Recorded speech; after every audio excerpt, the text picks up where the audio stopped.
Tenim a la Maria Luisa García Berrocal, que és psicòloga amb més de 35 anys d'activisme en la promoció de la salut sexual i l'atenció de persones que viuen amb VIH, dissidències sexuals i de gènere des de la perspectiva de gènere i enfocament de drets, i és la coordinadora de l'entitat Creació Positiva. També tenim a la Joana Rita, que és artista i investigadora antidisciplinària associada a la Universitat de Lisboa. La seva recerca es centra en evitar ecologies danyades i muta entre teoria, pràctica i diferents mitjans artístics per activar la màgia i la imaginació col·lectiva.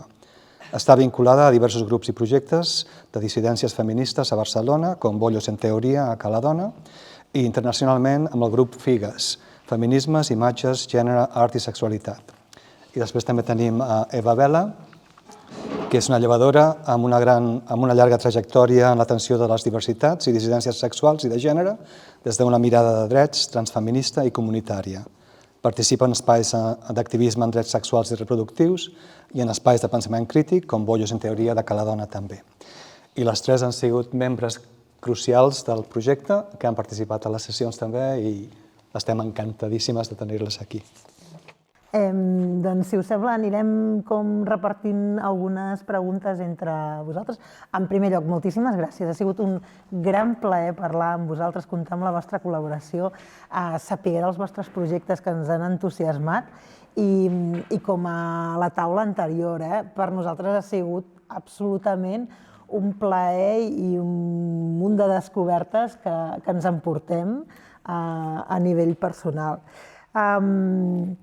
Dèiem que Mortals va començar molt centrat amb el tema de com acompanyar la mort, el dol i l'última etapa de la vida, però des de feia un temps ja, i sobretot quan parlàvem de l'UVIH, vèiem la necessitat d'incorporar en tots aquests altres temes la malaltia crònica. Com es viu amb malaltia crònica, no?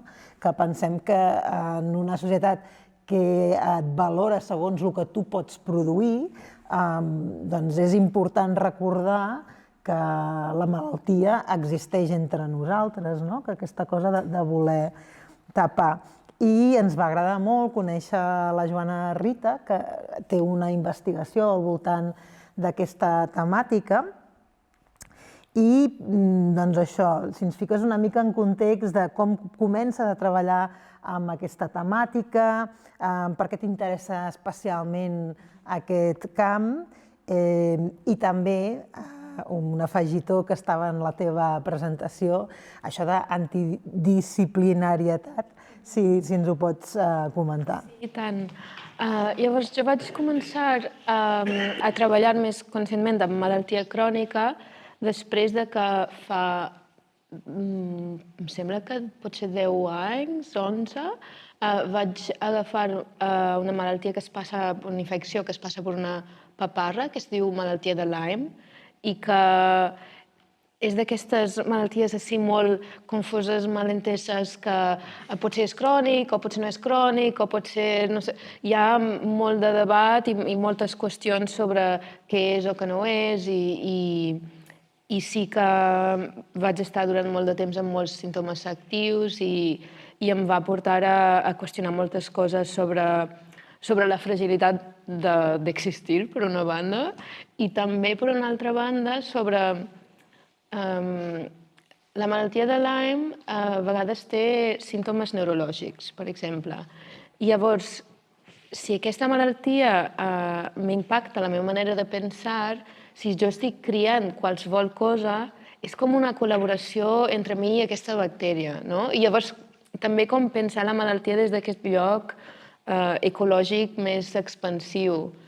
I la part de l'antidisciplinarietat, per un cantó ve d'un nivell que vaig estudiar teatre, però que després faig moltes altres coses, i això és en part perquè amb tot això de períods de malaltia i també com de qüestions de salut mental, que ho veig així com una bola de neu, hi ha com una necessitat de constantment repreguntar en plan què és la creativitat des d'aquest moment i des de les capacitats que tinc ara.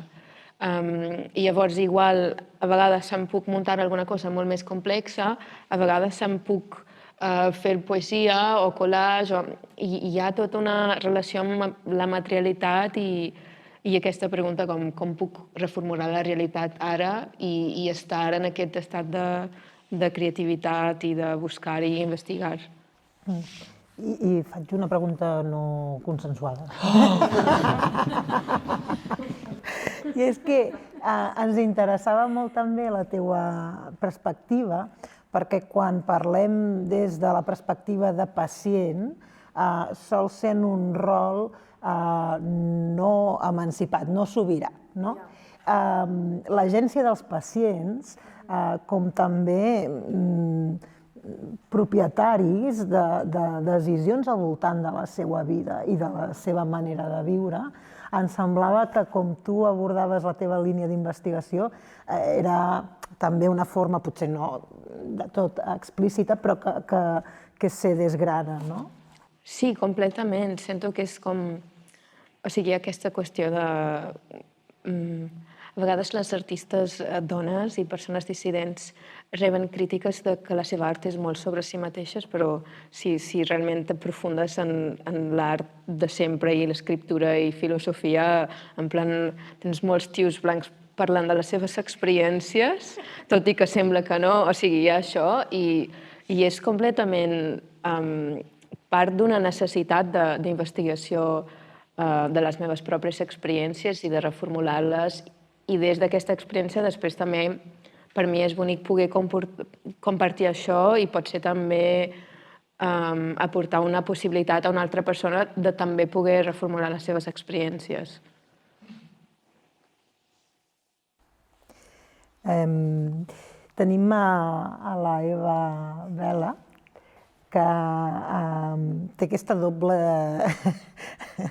titularitat de sanitària, però també activista, en aquest cas, juntament amb la Joana Caladona, amb un grup que es diu Bollos en Teoria. I, clar, ens interessa molt també de la teva perspectiva, perquè tens com les dues vessants. I ens agradaria, aviam si ens pots explicar com vas començar a centrar-te en la salut sexual de les dones i en la mirada de gènere dins de l'àmbit sanitari tan jerarquitzat, estipulat i protocolari, no? Això no hi fica aquí tampoc.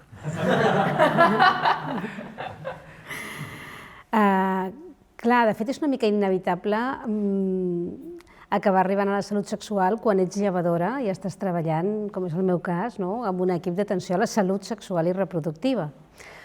Encara que, no us enganyaré, no és com una bàscula, vull dir que la cosa cau molt en la reproductiva i molt poc en la part sexual, o almenys en la part que probablement ens agradaria, de la salut sexual. I jo penso que he arribat a l'activisme precisament perquè he estat treballant activament i me n'he adonat de tot allò que faltava. De tot allò que realment no estem fent, no estem oferint i que hauríem de fer. És a dir, que no ha estat tant l'activisme el que ha portat que fes algunes coses, sinó que el meu dia a dia i la necessitat de millorar, de fet, l'atenció que jo oferia a les dones i a les persones en general ha fet que acabés anant a parar a un activisme que precisament busca això. És molt lògic, no?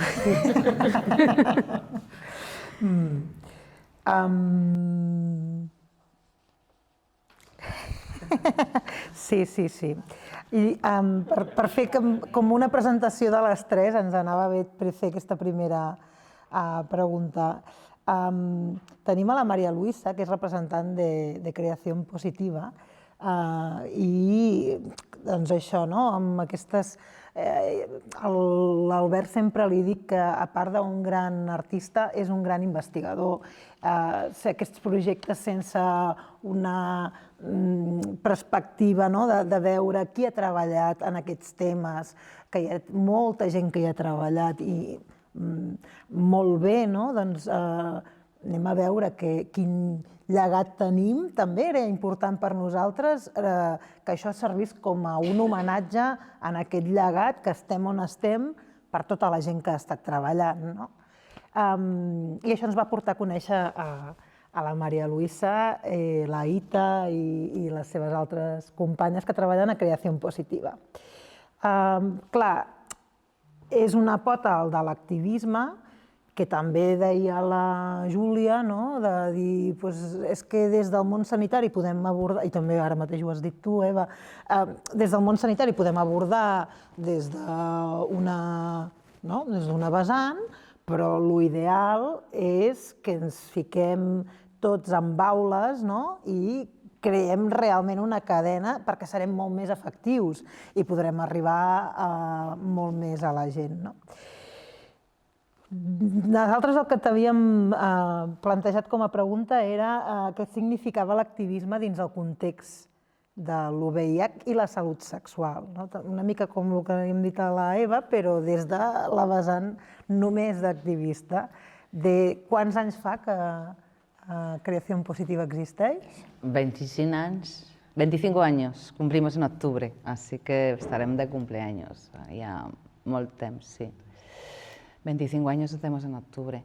Pero Creación Positiva nace no nace de una manera neutra. Yo creo que nace también de las trayectorias vitales y las trayectorias vitales como profesionales, pero también como personas que venimos ya trabajando con el tema de VIH desde otros lugares y otros lugares. Y yo creo que también eso de plantear de que las cosas no nacen de lo neutro, sino que nacen realmente de los contextos y de las trayectorias y de las afectaciones de las consecuencias, ¿no? Y en estos 25 años, y es como, claro, la pregunta era, ¿qué es el activismo para Creación Positiva? Pues lo primero es un compromiso, pero ¿un compromiso con qué? Pues nos salía como el compromiso con la defensa de los derechos, ¿no? Y especialmente con los derechos sexuales. Pero reflexionando, yo creo que este proyecto, y no es peloteo, ¿vale? En nuestra entidad ha generado un revolcón también desde la posibilidad de poder repensar desde otros lugares.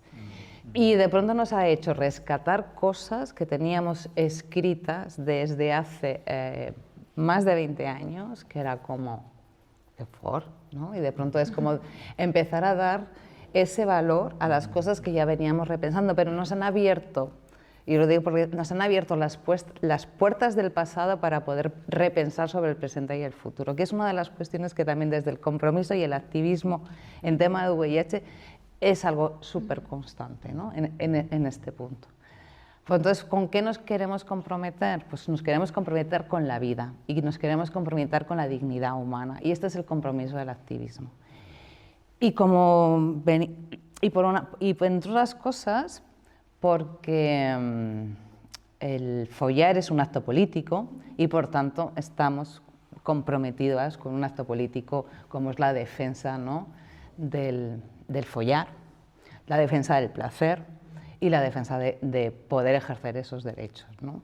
Entre otras cosas, y dejarme que me salga el madrileño, porque la jodienda no tiene enmienda, y entonces desde ahí, ¿vale?, tenemos que plantearnos otras cuestiones desde otros lugares, desde otros diálogos y desde otras miradas. Y para nosotras ese es el activismo, el compromiso con la vida, el compromiso con la dignidad humana. I'm sorry. Sí. Y había traído un texto de Hannah Arendt y todas estas cuestiones, pero es igual, es decir, de alguna manera no desde ahí ja. Mira, i has dit una cosa que és tornar a mirar endarrere, i crec que en aquest projecte s'ha tingut molt en compte, però no d'una forma romantitzada, sinó mirar cap endarrere des d'on som avui, per justament repensar cap a on hem d'anar, cap a un futur. Això l'Albert sempre ho reivindica, de mirar les utopies del passat per veure si ens poden ajudar a imaginar els futurs. Perquè no estem aquí del no-res, d'una pàgina en blanc, i crec que, sobretot en la qüestió de VIH, això se'ns replantejava moltes vegades, tant a Mallorca com a Barcelona, és que, clar, hi ha una lluita, i també vosaltres ho dèieu, hi ha una lluita activista que ens ha permès arribar avui, que s'està despolititzant, no? I és evident que la malaltia, afortunadament, com ens deien la Júlia i el Dani, ha avançat molt clínicament, però ha avançat molt clínicament perquè també hi havia una comunitat forta fent una lluita. Potser ara és el moment de justament mirar enrere i dir, escolta, aquesta lluita, quan la comunitat s'ajunta i lluita, aconsegueix coses. Mira, es que va todo encadenado. Ayer murió, claro, ayer murió Jessica Jackson, ¿no? Que parte de su, ¿no? Parte de su defensa, ¿no? De los derechos en los Estados Unidos es como la única manera de poder vencer es unirnos, ¿no? Y es verdad que todo este progreso que se ha, por decirlo de alguna manera, ¿no? Conformado, ¿no? En el acceso, que no todo el mundo tiene acceso a los tratamientos, y esto es como, es decir, es verdad que existen tratamientos, lo que no hemos conseguido es la accesibilidad universal a los tratamientos, por tanto, volvemos otra vez a tener situaciones estructurales condicionantes que tienen que ver con el género, que tienen que ver con la raza, que tienen que ver con el lugar de origen, que tienen que ver de dónde vivas, que tenga que ver con la pobreza. No todo el mundo tiene acceso. Tenemos tratamientos, pero no todo el mundo tiene tratamiento, como no todo el mundo tiene vivienda, que forma también parte del proceso de calidad de vida, ¿no? Y no todo el mundo tiene una capacidad para poder decidir porque está sometida a una serie de mandatos. Por tanto, sí que hay, ¿no? Una implementación de todo un tratamiento médico que son herramientas, pero no son estrategias de cambio transformadores, que permita realmente potenciar que las personas podamos vivir con dignidad y sin violencia. Y este es el gran cambio en el que nos tenemos que seguir uniendo, porque a través de aquel, es decir, los tratamientos están, pero los tratamientos van a estar ahí para quien los pueda acceder, pero no, es que ni un 10% de la población mundial puede acceder a los tratamientos. Es muy fuerte. Y ya no solo a la PrEP, ¿no? Sino a los tratamientos para las personas que viven con el VIH.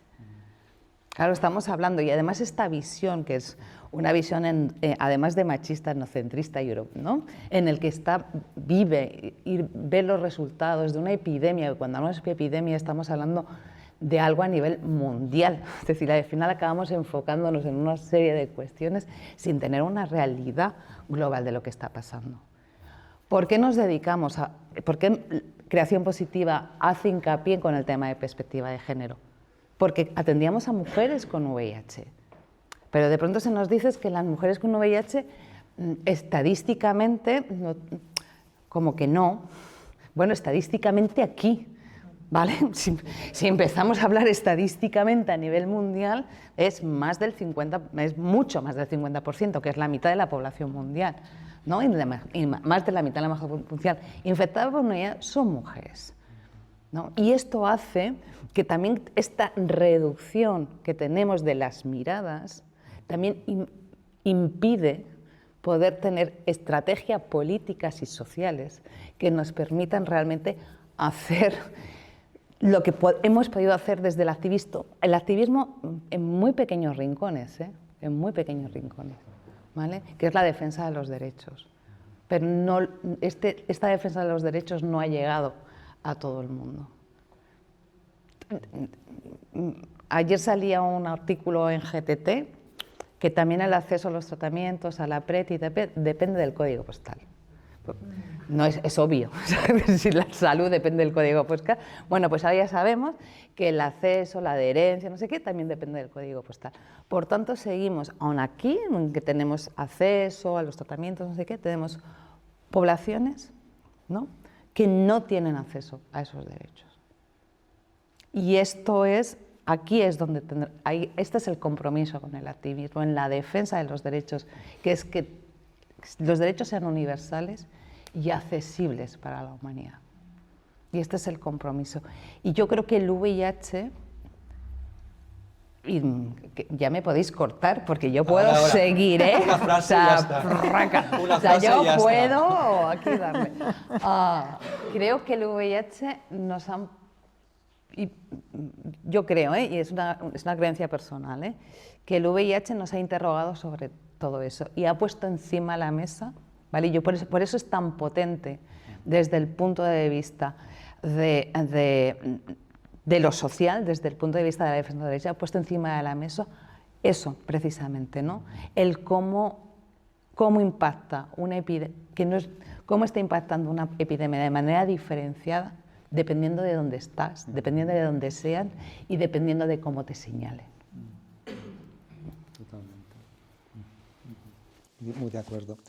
Una de les coses que ens va interessar molt del treball amb la Joana Rita va ser la idea de la fragilitat. I és una cosa que ha anat sorgint també a les sessions, la fragilitat i la vulnerabilitat. Si veieu aquest pòster que tenim allà, amb un de manifest com quin tipus de societat volem, la frase final és molt potent també i parla de la vulnerabilitat, de posar la vulnerabilitat al centre. Aviam, Joana Rita. La Joana Rita ens ha fet un text fantàstic també i el que et volíem preguntar una mica és com percep, creus tu, el sistema productivista la vulnerabilitat. Espera, pots repetir? Jo sé que m'havies enviat la pregunta, però...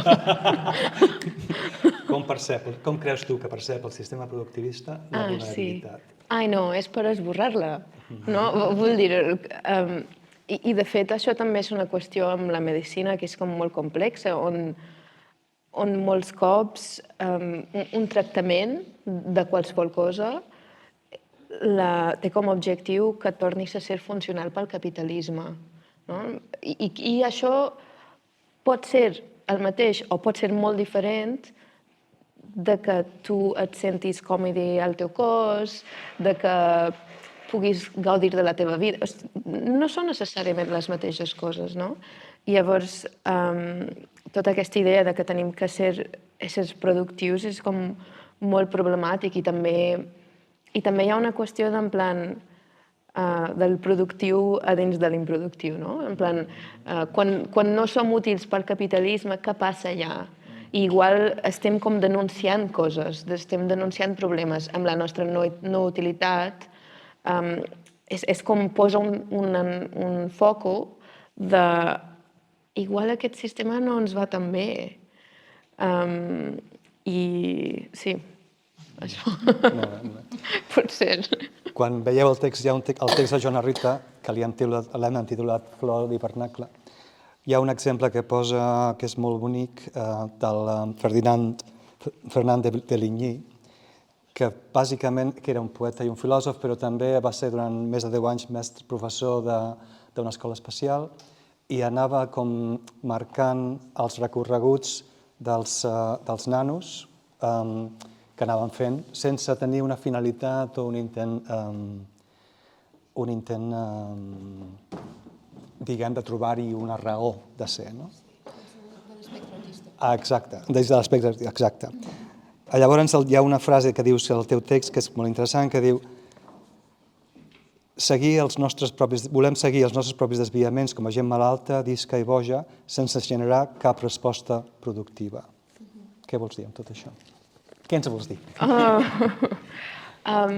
Jo vull realment parlar d'aquesta cosa del que és visible com a productiu per un cert tipus de sistema. Vull dir, igual seguir els nostres propis desviaments, les nostres pròpies vulnerabilitats, sí que jo diria potser té algun tipus d'utilitat per a alguna cosa, però no és una utilitat per al sistema. Vull dir, faig una comparació, en plan, però com m'has presentat com part de Boyos en teoria, hi ha un llibre que parla de les històries de lesbianes al llarg de la història del món i que parla de molts referents de com eren enteses les relacions de dones entre dones. I és molt interessant perquè, al contrari del que passa en les relacions entre homes, que segons el moment històric i la cultura provocaven visions potser més reaccions, en moltes cultures, en molts llocs, hi havia una visió de que dos dones juntes no podien fer gaire. Vull dir, és una relació que no passa res. No? I llavors m'interessa aquest espai de, bueno, no passa res. I aquest espai de seguir els desviaments i les coses que volem fer o que necessitem fer per existir, amb aquesta mirada de, igual sembla que no passa res en aquesta cosa que sembla tan petita que estem fent, però igual sí que passen moltes coses. Aquest espai productiu, però no tradicionalment productiu. Exacte. Hi ha una cosa també molt interessant que dius de la qüestió del diagnòstic i del coneixement compartit, que lliga molt, evidentment, amb aquest tipus de projectes, amb la nostra ètica de projecte. I faré moltes cites del text de la Joana Rita perquè està superbé. I diu, la paraula diagnòstic, en el seu origen grec, significa conèixer més separat. Em pregunto què significaria conèixer més juntes i què ens podria ensenyar conèixer-nos juntes, com ho fem i com, des d'allà, ens podem explicar històries diferents sobre allò que sentim i què necessitem. Com pot influir aquest enfocament en la construcció de relacions de cura i de visibilització de necessitats que són diverses, que són invisibles perquè no estan dintre de la norma o el que s'entengui per la norma? Vull fer un petit apartat aquí, també per la part d'activisme polític dins de tot això, que és que en certs contextos, en molts contextos, molts diagnòstics poden ser superimportants, no? I que també hi ha certs tipus de diagnòstics a certs tipus de poblacions que són molt més difícils d'obtenir. O sigui, hi ha com tota una qüestió allà i també hi ha una qüestió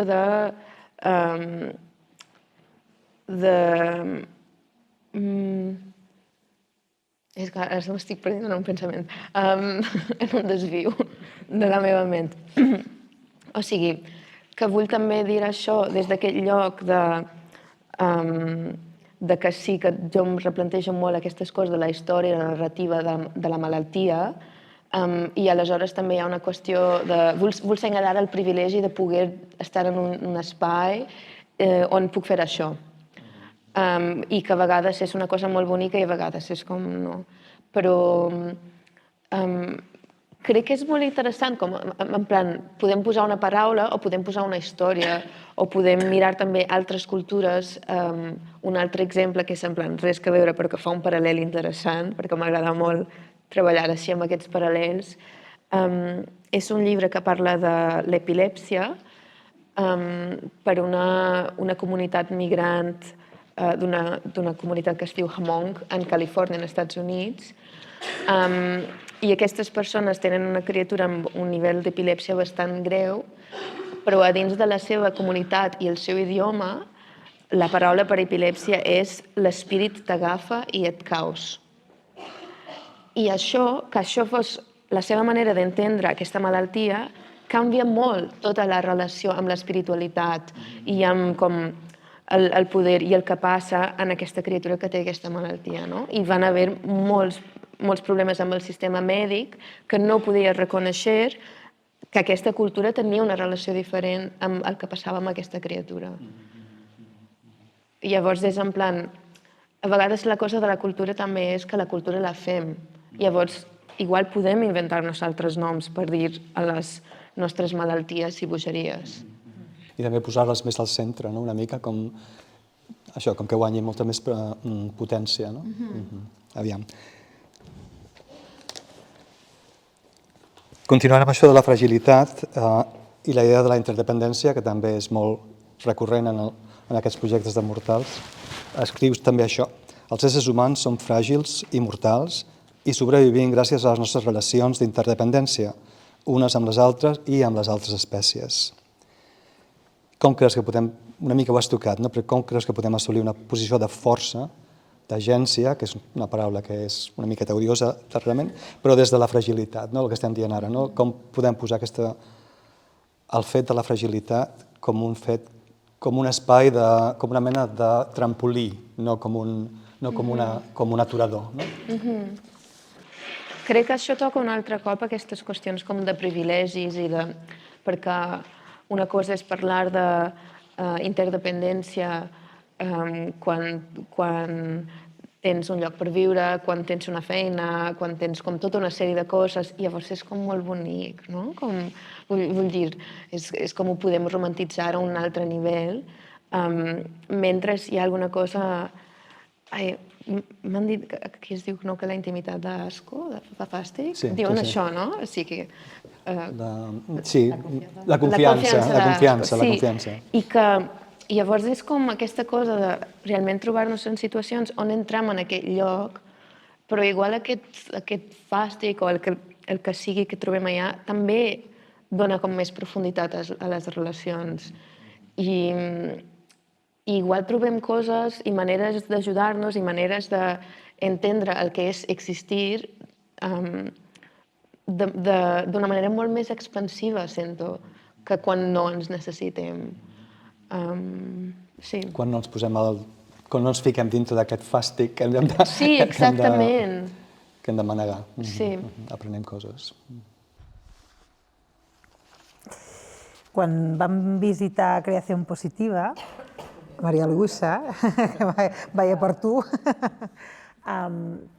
ens va sorprendre també com enteneu que la comunicació a tots els nivells, inclús la comunicació a nivell estètic, és important, no? I hi havia molt material cuidat, molta cura a nivell estètic, que us hagués agradat, Raquel i Miquel. Hi havia unes postals, que a més me la vaig agafar i la tinc penjada en un lloc important per mi, que hi deia el plaer és un dret. Crec que és un lema que és cabdal, és capital. Que ens pots explicar per què vau escollir aquest lema? Què significa per tu això, que el plaer és un dret? Porque trabajábamos, o sea, que aquesta postal fa más de 20 anys que vam fer-la, porque trabajaban en salud sexual com, no sé, barrallada castellana, con mujeres, ¿no? Y donde las sexualidades de las mujeres han estado siempre escondidas, han estado invisibilizadas y han estado sometidas a otras cosas que no eran a sus propios deseos, a sus propias necesidades y a sus propias decisiones. Y por ende no estaban asociadas a su propio placer. El placer es un derecho porque nos habla de autonomía, nos habla de libertad, y nos habla de ser consciente de poder tomar decisiones sobre una misma, porque nos habla de cuerpos y nos habla de cuerpos habitados, y porque nos habla de poder expresarnos como nos gusta, como nos guste o como nos gustaría en todas las dimensiones, porque el placer es uno de los principios motores de la creatividad, pero también de la vida, y también del ser una misma. Y porque estaba tan invisibilizado y estaba tan poco, y como que el placer quedaba tan escondido de todos los derechos sexuales, el placer estaba tan escondido porque tú tenías derecho a tener hijos, a desear cuantos los quería, a no sé qué, pero de pronto derecho al placer, ¿dónde estaba? Cuando el placer es como el eje fundamental de las sexualidades.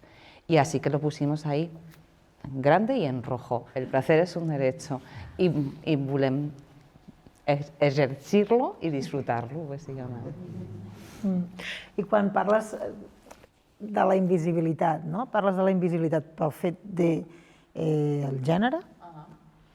Parles de la invisibilitat també, ho deies al principi, perquè estadísticament, i com ens regim sempre estadísticament, doncs és una proporció menor. I també invisibilitat a nivell de tabú i de voler amagar. Les vostres formes de revertir aquesta invisibilitat, com heu funcionat al llarg d'aquests anys? Mira, t'agraeixo molt. De res. No aquesta pregunta, t'agraeixo molt que... O sea, lo que nos has dicho en relación al material, Es decir, es una forma de revertir esta invisibilidad, es poner, no sé si la palabra es dignidad, pero de alguna manera hacer de los materiales de sensibilización algo que se pueda leer a todos los niveles. Y es como que se utiliza el lenguaje, pero el lenguaje visual y el lenguaje escrito como una forma de comunicar que eso es importante. Y muy cuidado. Y muy cuidado. Y que dignifica. Y que dignifica, y que dignifica, y que es cuidado y dignifica porque es importante la sexualidad de las mujeres. Y Porque podrías dar una fotocopia y ya está, ¿no? Y ha sido como algo que nos lleva muchos problemas, pero para nosotros que ha sido bastante importante. Visibilizar, ¿no?, el cuidado, visibilizar esta dignificación, poder hablar, llevarlas, ¿no?, decir, es poder hablar de sexualidades, hablar de la sexualidad de las mujeres en aquellos espacios donde, ¿no?, y desde un lugar diferente a lo reproductivo, sino es que estamos hablando del placer y estamos hablando desde un enfoque de derecho, desde lo que quiero, qué necesito, qué es importante para mí, ¿no? Que sí que podemos dar mensajes de prevención, ¿no?, pero mensajes de prevención que estén asociados o vinculados al cómo yo me imagino tener, cómo me gustaría y cómo me imagino tener mi sexualidad, ¿no?, o mis sexualidades, o mis formas de, que no tiene que ver exclusivamente al coito, sino también a la forma de vincularme, no solamente con los otros, sino cómo vincularme con una misma. Yo creo que eso es visibilizar que la sexualidad es mucho más allá del follar, aunque también, ¿no?, pero es como coito, que sí, tiene sí. que ver sobre todo con un tema de identidad, y esto es importante. Y las identidades han generado luchas, y han generado movimiento, y han generado transformación. Y yo creo que también es este mensaje de, ¿no?, de poder construir y apoderarnos también de algo que es nuestro cuerpo, nuestro deseo y nuestro placer. Desde ahí podemos construirnos también desde otro lugar. I en els blogs que hi ha també en la publicació, un d'ells, que de fet aquesta última part se vertebra a partir d'aquesta idea de perifèria, de viure a la perifèria, no? O perifèria, marginalitat... No està al centre, i lo dolent que té no estar al centre, però també Rita, no, ens donava, Joana, sempre ho faria al revés, ens donava una pista que potser no estar al centre també et permet viure com tu vols, com si no passés res, no? Però era per l'il·lusió. Que respongui qui vulgui, ¿eh? No, es que vivir en la periferia son dos cosas. Yo creo que no, que hay como dos elementos aquí, ¿no? Entonces es como que aquí dice que voy a divagar. Claro, una cosa es poner los cuidados al centro, ¿no?, que es una de las cuestiones básicas, ¿no?, y poner en el centro de las intervenciones de aquellas necesidades, de lo que estamos poniendo en el centro es a la persona, pero en el centro de la mirada de la intervención y en el centro de la mirada de las necesidades. Y otra cosa es el tema de las periferias. En las periferias vivimos muchas, las que no estamos en el centro y las que no estamos en el centro del sistema. Lo que hace es visibilizarnos y tirarnos a los márgenes. Que a veces vivir en los márgenes ya va bien, ¿no? ¿Por qué?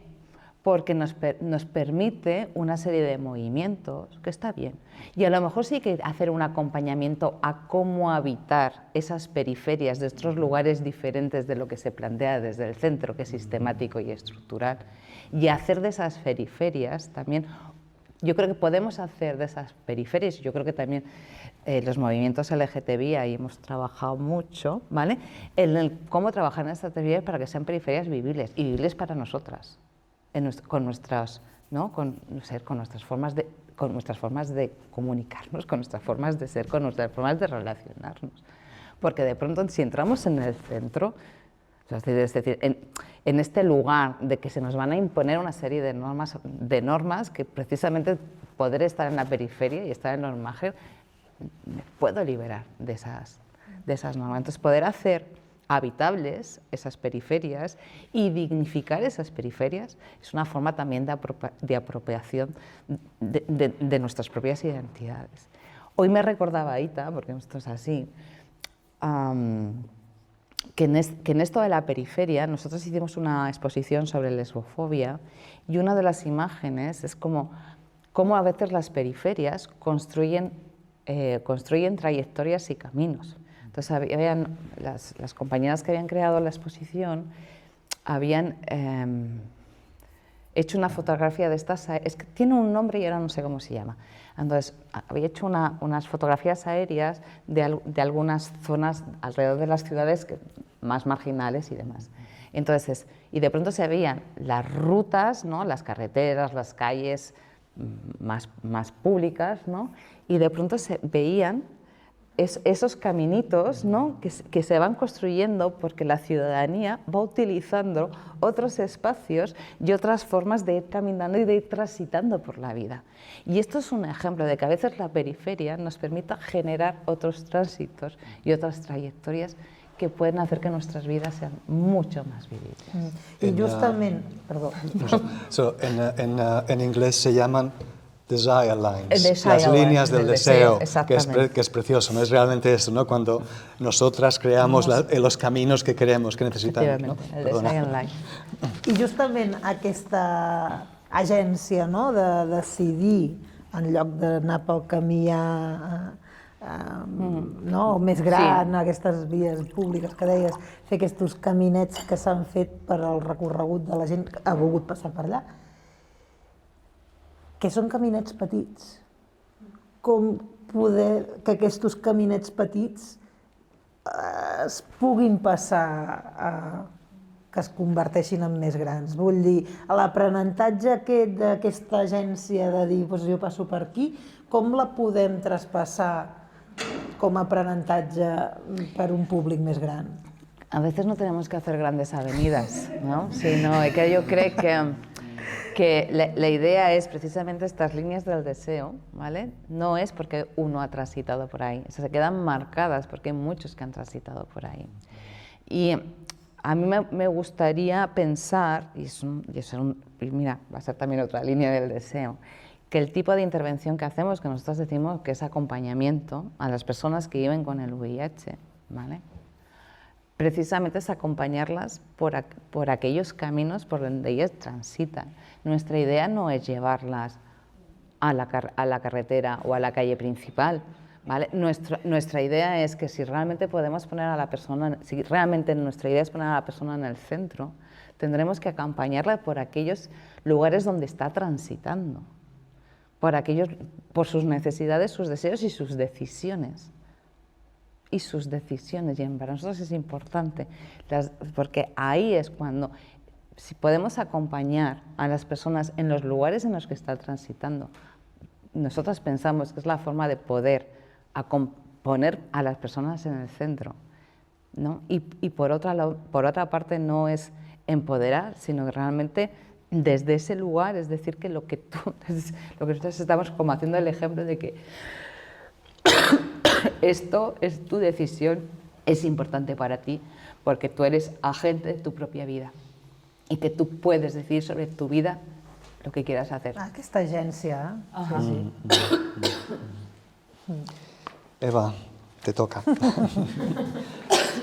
Una mica ho hem parlat abans i ho ha tocat també la Maria Luisa, com el món sanitari veu la salut sexual de les dones, això ja ens ho has dit una mica, ho has bastant clar, i que s'ha reduït històricament a maternitat i gestació. Quines dimensions importants s'haurien d'incloure, al teu parer, en la sanitat d'avui en dia, en la salut sexual? Clar, jo penso que aquí fa falta molta feina, no? Quan parlàvem de l'activisme i del que jo trobava a faltar, jo penso que ara ens deia la Luisa que farà 25 anys crear, i de fet són els anys que jo porto treballant com a llevadora, i d'alguna manera hem crescut en paral·lel, i jo penso que hi ha una part molt important de CREA, que aquí no s'ha parlat, perquè s'ha parlat molt de l'acompanyament directe i també del material, però penso que tot aquest material i tota la docència que han fet també està molt en l'arrel del meu activisme, i penso que també de molts canvis que hem fet moltes professionals, perquè al mateix temps que acompanyaven aprenien i expandien aquest coneixement. I dintre d'això jo penso que, clar, hem pogut veure moltes mancances. Els silencis o els buits, allò que les dones directament ja és que ni preguntaven perquè no pensaven que ningú... Bueno, plaer, por favor. Però, clar, ens hem centrat molt en tot el que pot estar... pot ser un risc o pot crear problemes, com les ITS, el VIH, un embaràs no desitjat, i ens hem centrat molt poc en preguntar en tots aquells aspectes meravellosos d'una vida sexual que, a més, va més enllà del plaer, que està molt bé, però que, a més, moltes vegades et conforma una identitat. Vull dir que quan estàs fora d'una norma, el que acaba passant és que hi ha un silenci perquè sovint ja n'hi arribes. O sigui, ja no arribes a la consulta de la llevadora si ets una dona lesbiana i tens ja recança de què et trobaràs. És que ja directament ni hi vas. I això pot fer que no entris en mesures preventives, tinguis complicacions greus, però és que, esclar, no es contempla. Jo penso que han de canviar tantíssimes coses, han de canviar els protocols, perquè penso que durant molt temps hem pensat, bueno, fem un protocol, igual per tothom, i això és la igualtat i ja està. I no tenir en compte les diversitats vol dir que en realitat estàs sent tremendament desigual, perquè no estàs anant a contemplar tot allò que tenim. Sí que és veritat que hem fet feina, vull dir, en aquests 25 anys jo he vist canviar molt. A la CIR, per exemple, que és l'espai on jo treballo, però també penso que no ens hem de relaxar i que precisament en aquest moment som conscients que hem d'agafar esbrancida i anar més enllà encara. O sigui, penso que precisament amb tot el que ens ve, que ens vol fer tornar cap enrere i cap als pitjors moments, ara no ens hem de marcar límits. Vull dir, cap a l'horizonte i més allà. Sí, penso que encara ens fa falta molta feina. I seguint una mica amb això que estaves dient, com es poden incorporar les veus de les persones i col·lectius LGTBIQ+, etc., amb el disseny dels serveis i protocols? Com incorporar les veus que no hi són ara? Mira, Potser podria posar exemples, però és que jo penso que el que ens hauríem de plantejar de moment és que hi siguin, perquè és que ni tan sols hi són. O sigui, i en tot cas, si s'incorporen, penso que hauria de ser... Sí que és veritat que podem avaluar, per exemple, el resultat de quan posem en marxa algun protocol o obrim una forma d'atendre, per exemple, un col·lectiu concret. Està molt bé després avaluar i veure això com ha funcionat. Però sovint tirem molt d'aquí. Ara mateix estem fent, per exemple, un qüestionari a la gent que es ve a visitar. Surt de la consulta de la ginecòloga o de la seva llevadora i automàticament, repop, un qüestionari i puntues. I això està bé, però penso que hem d'anar més enllà. O sigui, no es tracta només de veure si el que fem funciona o de la satisfacció en general de les persones que tenem, sinó que necessitaríem que les persones ens puguin parlar en primera persona de què necessiten i de com ho necessiten. Perquè durant massa temps hem decidit nosaltres què necessitàvem i com ho havien de rebre. I hem de poder donar la volta en això. Ens hem de creure de veritat que els professionals de la salut som servidores públiques, perquè és que ho som.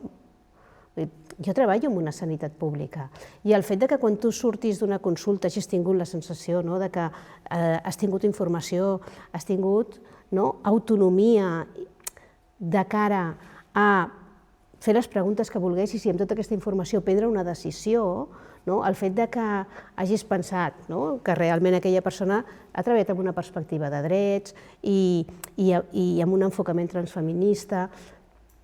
A mi m'agradaria que no pensessin de «ai, mira, m'he trobat un activista en aquesta consulta», perquè realment el que t'has trobat és algú que t'ha tractat amb la qualitat que es mereix un sistema públic de salut. I el problema és que quan això no ho trobes, no estem fent-ho prou bé. I des d'un servei públic hem de tendir a l'excel·lència. De veritat. Sí, sí.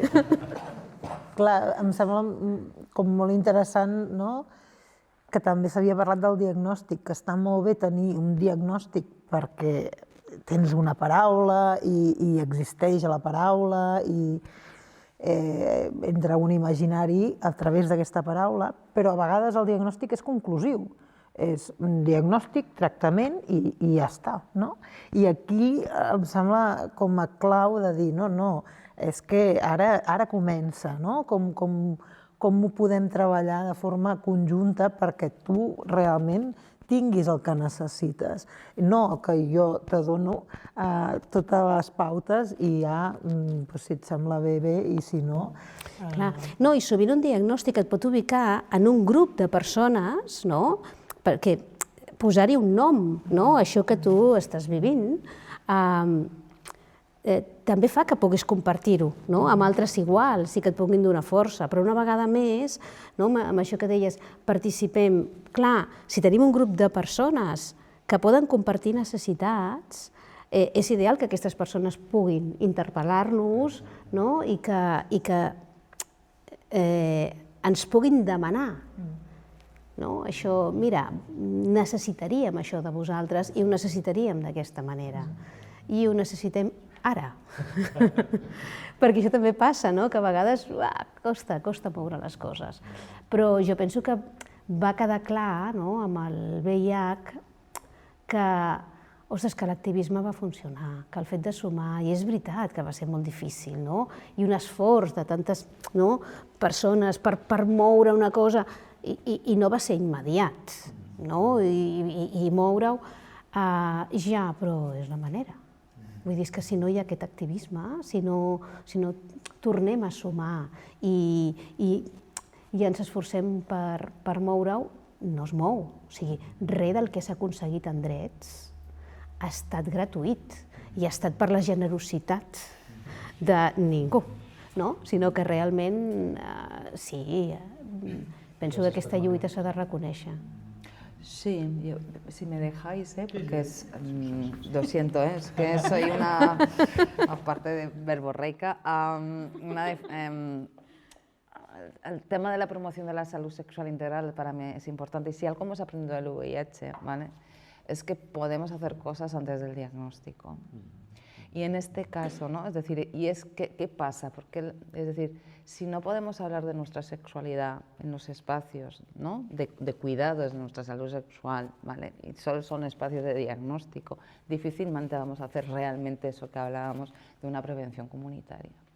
Entonces, por tanto, es la posibilidad de que en los espacios, bueno, en este caso en el sistema de salud público o no público, pero de público, que para eso hay que defender y preservar lo público como espacio de excelencia, ¿vale?, es importante que también sean espacios donde poder hablar de la sexualidad, ¿vale?, da la posibilidad de poder hablar antes de un diagnóstico, del diagnóstico que sea, de un diagnóstico de VIH positivo o de un VIH negativo, porque a veces parece que solo tenemos que hablar cuando el diagnóstico es positivo. ¿O qué pasa cuando el diagnóstico es negativo? ¿Por qué no podemos hablar cuando el diagnóstico es positivo? Porque de alguna manera las mismas situaciones o los mismos mecanismos o estrategias que podemos tener para tener cuidado de nuestra salud sexual son los mismos para las personas que vivimos con el VIH como para las personas que no vivimos con el VIH. Y hacemos también esta distinción, y me ha encantado esto, porque a veces con el VIH ha podido ser, y aquí lo vinculo con el estigma, diagnosticar para separar, para excluir, ¿no? Diagnosticar para curar, y lo que no se cura, ¿cómo lo integramos? Y resulta que cuando hay un diagnóstico de VIH o cualquier enfermedad crónica, es diagnosticar para continuar, para acompañar, para estar juntas, para convivir con él, para ayudar a hacer este camino, que me ha encantado esto del virus, me ha encantado. Voy a ver si lo puedo hacer con mi artrosis esto, ¿eh? Me encanta. Entonces, es cómo incorporar eso, ¿no? Cómo incorporamos este diagnóstico, cómo incorporamos ¿no? este virus, esta bacteria, no sé qué, en vivir con el VIH. Por eso hablamos de personas que viven con el VIH. O por nosotros es la acepción que seguimos utilizando, pues somos unas viejunas. Entonces es como...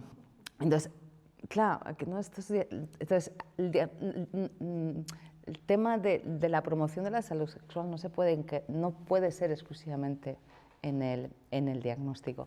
Y esto nos lo ha enseñado el VIH. Esto nos lo ha enseñado el VIH.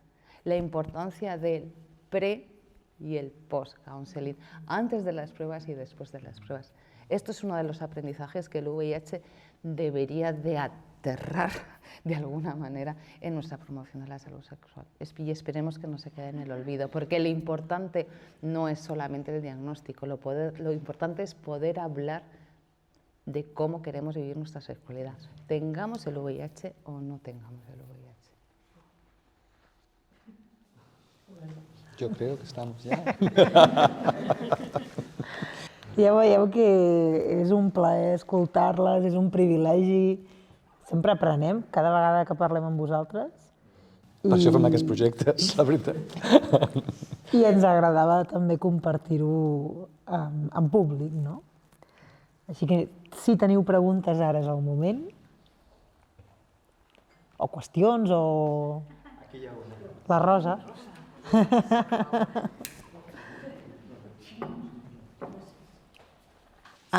Bé, gràcies. Sempre és agradable i il·lustratiu, no? Conèixer veus des d'un enfoc diferent, que no és l'habitual. Jo treballo al Departament de Salut.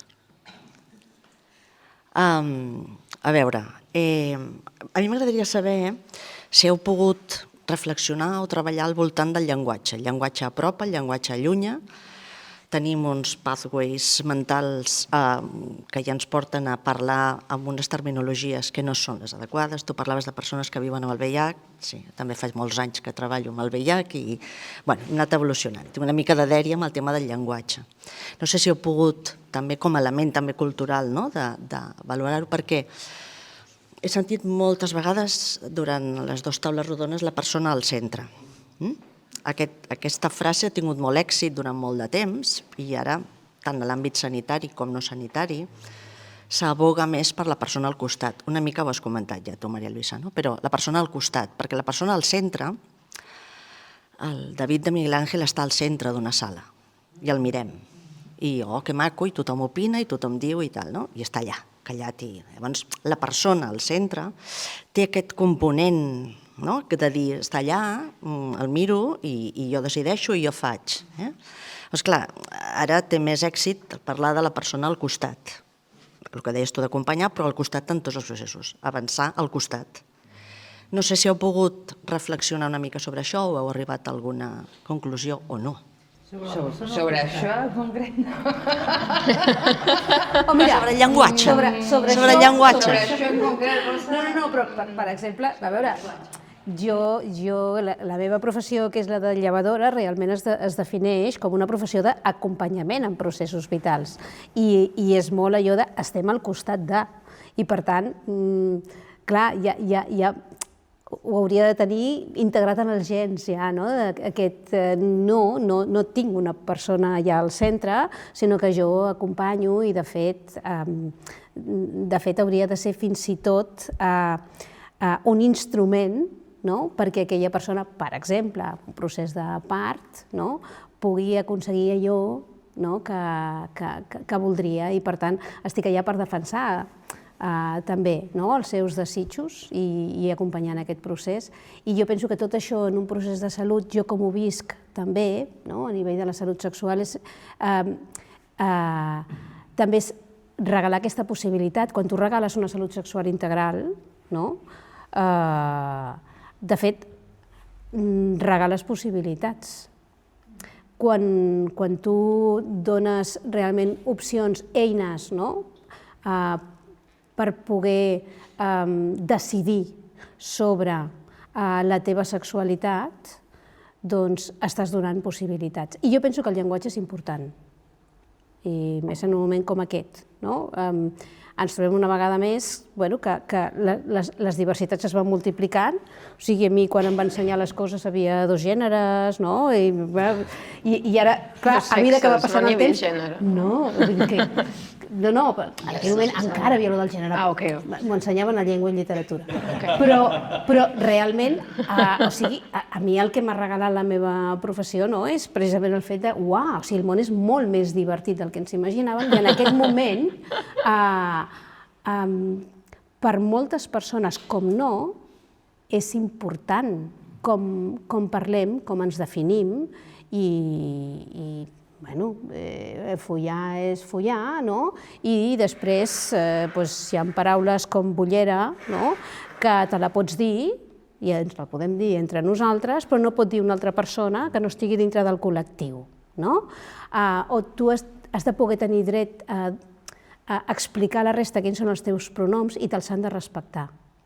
Llavors, sovint, el llenguatge és també una forma no només de demostrar coneixement, que per això tenim llenguatges els professionals, que els altres no ens entenen, sinó que sovint també és una forma de demostrar respecte. I si ara no maneguem certs llenguatges, o sabem com s'han d'utilitzar i no els utilitzem fent-ho, el que estem fent és una manca de respecte o fins i tot violentant en algú. Quan, per exemple, utilitzo amb tu un pronom que no és el que et correspon, perquè no és el que tu m'has dit que havia d'utilitzar. Sí, penso que és important, molt important el llenguatge. És difícil no reflexionar-hi quan l'estem utilitzant. Y aparte de nombrar o de respetar, el lenguaje genera realidades.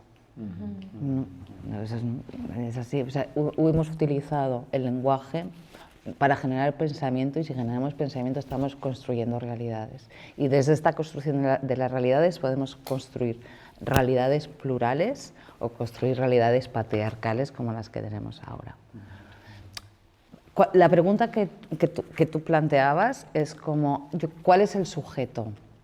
Porque estar al costat somos las personas que acompañamos, ¿no? Estar en el centro son las necesidades de la persona que acompañamos. Por tanto, es el centro o al lado va a depender del sujeto de esa frase. No es mirar a una persona, porque si le estamos mirando y le decimos lo que tiene que hacer todo el tiempo, aquí ya no estamos haciendo acompañamiento, estamos haciendo otra cosa que sabemos todas muy bien qué es, ¿vale? Pero si lo que tenemos en cuenta es el otro en su fragilidad, o a la otra en su fragilidad, en su vulnerabilidad y con sus necesidades, y como sujetas nos ponemos a su lado, aquí también son los puntos de vista de qué ponemos al centro y qué estamos poniendo en el lateral. Però és superinteressant, Rosa. Gràcies. El concepte salut sexual i reproductiva jo crec que allunya absolutament de l'aproximació que esteu plantejant de la salut sexual integral. O sigui, hem de parlar de salut sexual. Integral. Perquè salut afectivo-sexual i reproductiva, a mi... Sí. Ui, lo de afectivo. Rosa, estem d'acord. Estem d'acord, sí. No, afegir que em sembla tan pertinent parlar de llenguatges, de com utilitzar els llenguatges, que vol dir quins relats fem servir, quines narratives fem servir. Penso que és molt pertinent fer-ho en un lloc on hi ha art, perquè realment és qui fica el relat. I per això també em semblava molt interessant el treball de la Joana, en què el relat recau des de la malaltia, quan parlem Departament de Salut. De salut? És que no anem al Departament de Salut quan estem malalts. Per què amaguem ja des de l'inici que... Vull dir, a veure... Exacte, la que has obert, el meló que has obert.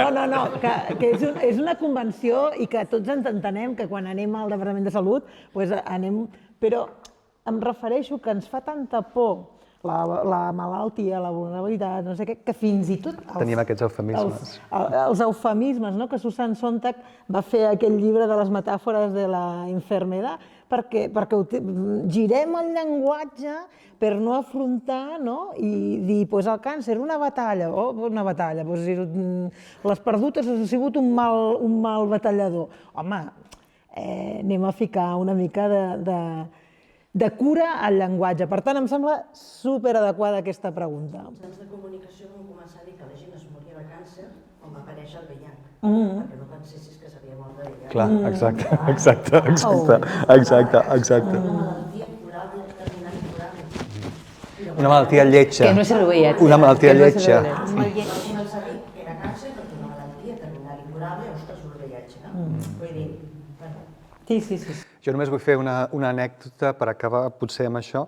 Un dels exercicis que vam fer a una de les sessions i que està al vídeo i està a la publicació era una mica quan jo estava fent recerca hi havia tots aquests acrònims que els textos de científics i d'investigadors i tal, i que bueno, primer tenia que buscar què significaven i després i que anaves dient, bueno, és que aquí falta la persona, no?, amb aquests acrònims, no? Per exemple, PVIH, no?, persones amb VIH, PVIH, o HSH, no?, homes que fan sexe amb els homes, etc. No? I llavors la proposta va ser, bueno, tenim tots aquests acrònims ja, quins serien els nostres acrònims de desig, no? I llavors vam tenir tota una llista d'acrònims com FETRASEX, felicitat de transmissió sexual, o MAFE, maricones felices, o PB, perdona, persona volguda, en comptes de PVH, passant el virus del papil·loma humà, etc. No? Però una mica això, no? D'anar-hi la volta al llenguatge, com dèieu totes, com el llenguatge et posa en una capsa, no? O et posa en un espai limitat, no? I com has de ser conscient de com utilitzar el llenguatge per obrir-te el teu propi espai, no? Bueno, jo diria que moltíssimes... Hi ha alguna altra pregunta abans de que ho tanquem? Vinga. Hòstia puta.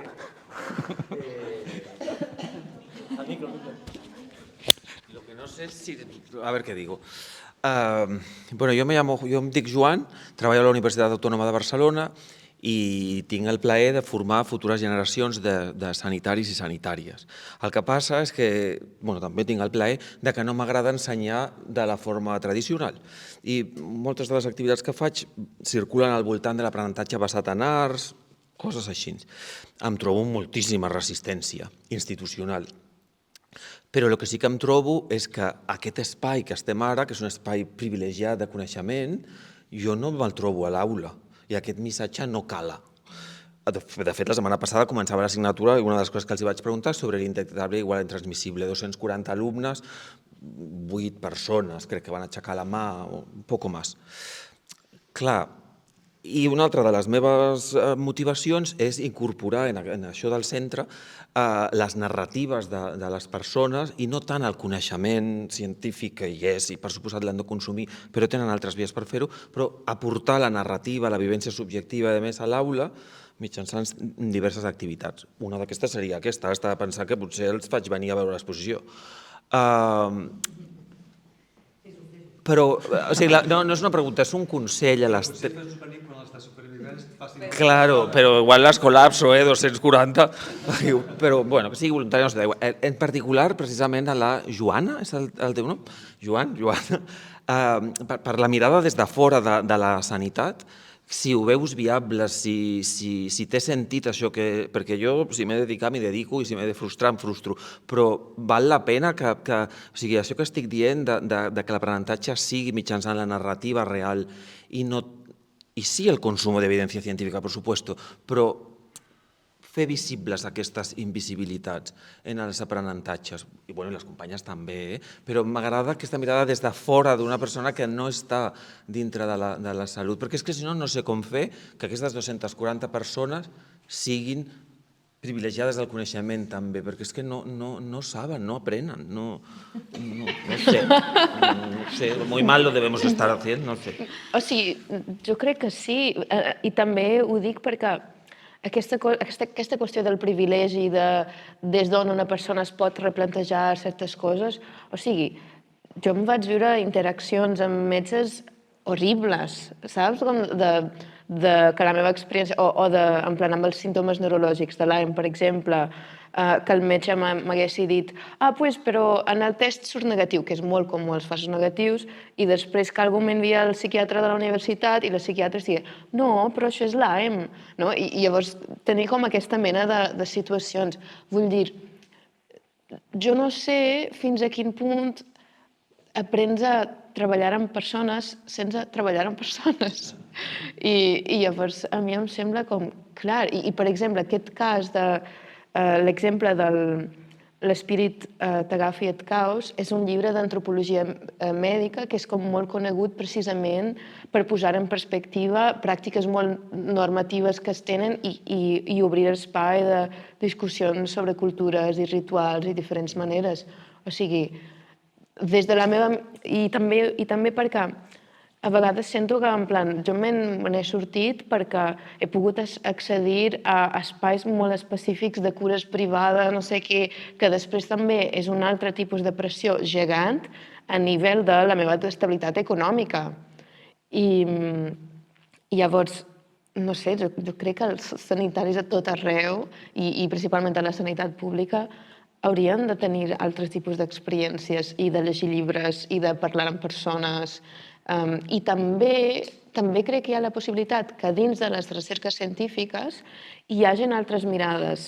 I un altre exemple és una amiga metgessa als Estats Units que va estar fent part d'una investigació a l'Alaska amb una població indígena on n'hi havia tota una sèrie de normes imposades, establertes per la població indígena de que no li podien dir pacients, de que com és una població que molts cops és parlada per la seva vulnerabilitat i perquè totes les coses difícils que van sobreviure, hi havia com regles com en plan, quan anomenes la nostra comunitat tens que dir coses positives.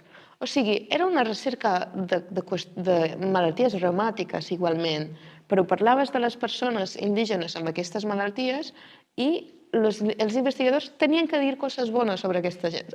I llavors també crec que hi ha aquestes possibilitats, no? Crec que ens ho tenim que imaginar diferent. També té a veure amb el llenguatge. Sí, i tant. Totalment. Agraïm molt la presència de persones vinculades a nivell professional amb la sanitat i justament una de les voluntats de Mortals és donar veu, no? Realment que puguem entrar en aquestes narratives que normalment no es dona com aquesta presència. L'altra cosa és que m'has fet pensar que justament amb l'Albert també vàrem tenir una reunió amb la facultat d'allà de Medicina i ens deia la vicedegana preocupada com perquè els estudiants de Medicina, les noves generacions, pensa que són força tecnòfils i poc humanistes. Llavors, aquestes qüestions d'acompanyar no estan molt dins de la seva forma d'entendre què és la medicina, sinó que anem més a una cosa que dèiem diagnòstic, conclusions. I tot el que queda al voltant és una generalització, però sí que així ens ho va expressar. Per tant, aquesta voluntat que tu tens jo crec que és absolutament encertada i molt pertinent, així que enhorabona. Pertinent, ja me quedo... Sí, mira, marxa tranquil·la a casa. Validat. Jo segurament faria una altra pregunta, no aquesta. O sigui, no, em refereixo a la teva classe, però quan sortim te l'explico. Vull dir que ho dic perquè hi ha un element que ha estat com donant voltes i que tu ara apuntaves algunes qüestions que té a veure amb les nostres generacions. Perquè hi ha alguna cosa que té a veure amb com ens ha traspassat el VIH. Si ens ha traspassat a la sang o no, és el de menys, però l'impacte polític que va tindre el VIH.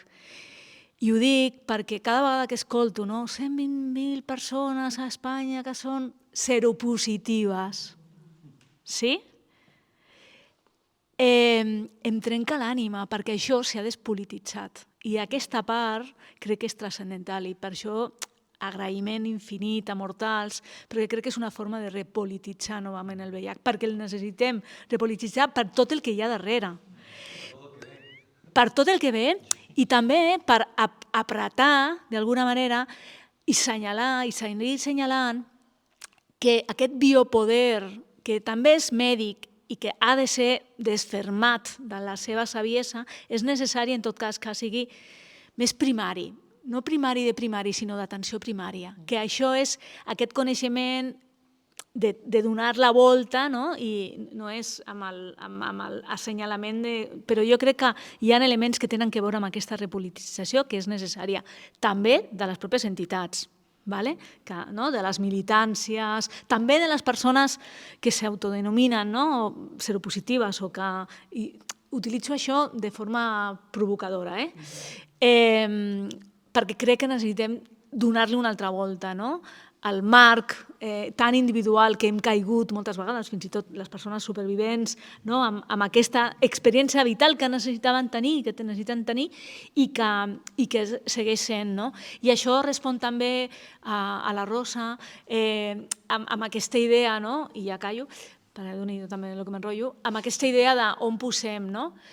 Si no posem el sistema sanitari i sistema de salut, sí de salut, no de malaltia, sí de salut, on toca, que no és amb la porta tancada, sinó realment generant sinergies positives respecte a quina és la transformació, quins són els recursos econòmics que es destinen, no solament a les entitats, sinó a transformar les desigualtats estructurals i de salut que segueixen sostenint-se.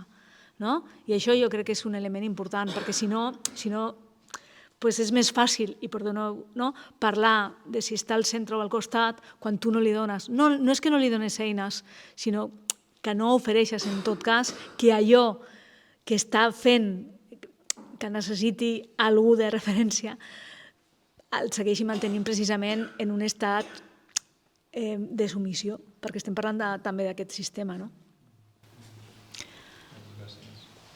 Qui ets tu? Després hem de venir a parlar amb tu. Bé, si no hi ha res més, agrair-vos a totes la participació i l'atenció, agrair-vos a tots els participants de les taules rodones i al projecte Amor Infinit. Moltes gràcies, moltes gràcies. Els tècnics també. I els tècnics també, que han estat superbé. I a la Fundació Sunyol per acollir. I el David i el Jaume també, sobretot. I res, ens tornem a trobar en algun moment.